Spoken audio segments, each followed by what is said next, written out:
Hot off the press, my local Park City people, we've got more news on what's happening with the Dakota Pacific development that is happening out at Kimball Junction. For those of you that are unfamiliar, this is a huge deal. It is a huge deal.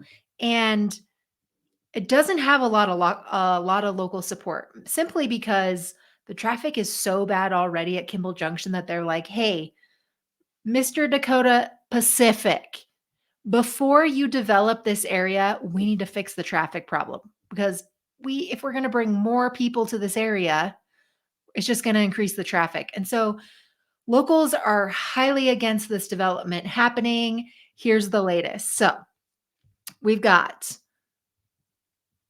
Dakota Pacific is looking to build 727 housing units. About a third of them are reserved for lower income earners, and a total of 1.3 million square feet, roughly on 50 acres.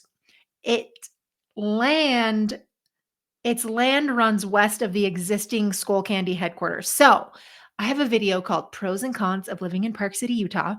And I'm walking around outside and I'm walking around in the parking lot next to the Skull Candy headquarters. So it's all of that land that they want to develop and turn into this new housing project here for 727 housing units. All involved are quick to clarify Dakota can already build 1.3 million square feet of office space. That area, personally thinking about that area and office space, like they built the tech center there that has Hugo Coffee and a property management company there and a physical therapy company there. And it was supposed to be like this big tech thing, right? It was like the tech center. It never took off because I don't think like Park City needs office buildings. Like we're not a corporate area. Like most people work remotely or it's like second homes here.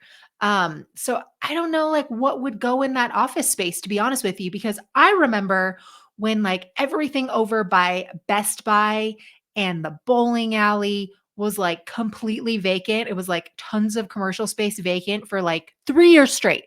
There was nothing in there. Now, like there's a lot of businesses in there. There's a ton of gyms, like Pilates studios, yoga studios, restaurants, coffee shops. Like a Northland is over there. So like some outerwear, some shoes, some clothing stores. There's like a Hill's Kitchen over there.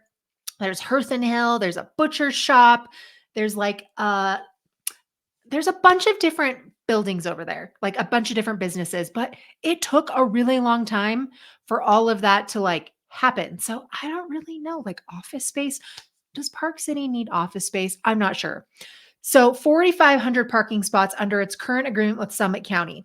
As Council Vice Chair Tonya Hansen noted, that translates to 24 Skull Candy buildings. So 1.3 million square feet and 24 Skull Candy buildings.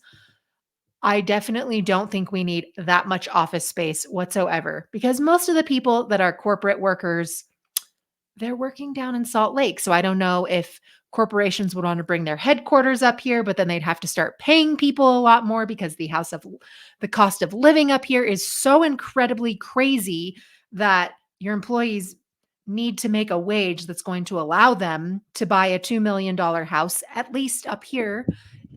If you move your headquarters up here, or you're just going to have people commuting from Salt Lake to the Park City corporate office. I don't know, guys.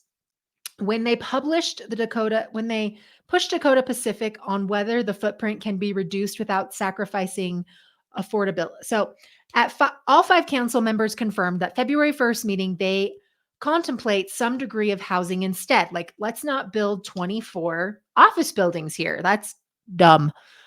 Let's put in some housing instead. What they pushed Dakota Pacific on was whether the footprint can be reduced without sacrificing affordability. So they're like, hey, can we not build as much stuff here? Like, will you still make your profit and what you need to be able to make to come out of this okay? But it's tough to get around economies of scale. Dakota Pacific CEO Mark Stanworth explains that as market rate units get cut, Exponentially more affordable units get cut to preserve the bottom line. And he argues new housing addresses one of the biggest reasons some residents oppose new housing.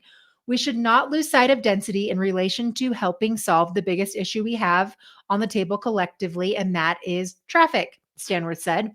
Hansen countered that new residents bring new cars. Stanworth said it's not a one-to-one because some of those residents are currently commuting up Parley's Canyon anyway. People living in that community that also aren't coming up the Kimball Junction interchange at 8 in the morning when all the skiers are, when the other employees are, said the county manager Shane Scott on local news hour on January 30th. The U.S. Census Bureau and Utah Department of Workforce Service data from 2015 shows 60% of Summit County's workforce commutes from outside the county. That is 15,000 workers driving into Park City every single day. Dakota Pacific estimates its development as currently proposed would house between 1,500 to 1,600 people, kids included. Council member Chris Robinson wants more of those people to be in affordable housing.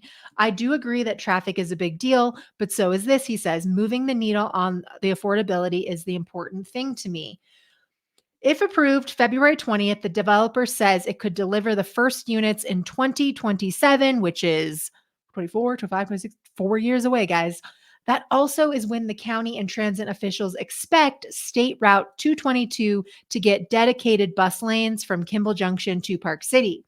Dakota thinks that this development would be half occupied by 2029 and then fully completed in 2031 or 2032. The next meeting for this and the council and developer will be part of the council's regular Wednesday meeting, February 7th, where they're expected to review this again. Let me know what your thoughts are on this, you guys. Do you think that we should have more housing at Kimball Junction? Do you think that we should not have more housing? I definitely don't think that we need 24 Skull Candy office buildings over there. I think housing would be a better choice. However, given I am also very sensitive to that traffic issue myself because I live on 224. And although I am not driving up the Kimball Junction interchange at 8 o'clock in the morning, I live kind of wedged in between Kimball Junction and the canyons. Like, I can't go out to Kimball Junction between 4 and 6 p.m. Like, if I want to go to Smith's or to get gas or to go to Walmart or to go to the New Park area or to the Redstone area, like, I completely avoid that area going out of Kimball Junction between 4 and 6 p.m. because everybody's going home for work and skier traffic. It is quite the nightmare. And I've lived outside of the kind of the 220, the Kimball Junction exit before, like the Jeremy Ranch area, the Pine Brook area, the Summit Park area, where everybody's commuting. Same with the people from Salt Lake. And that traffic can be ridiculous to get through at Kimball Junction. I mean, sometimes that off ramp is backed up like all the way to Jeremy Ranch. Like, it's insane. And you have to like be super strategic to look at the traffic cams and be like, should I take the frontage road? Do I dare take the freeway and get off at Kimball Junction? Or am I going to be stuck in an hour-long traffic congestion just to get to the Canyons Village base for free parking?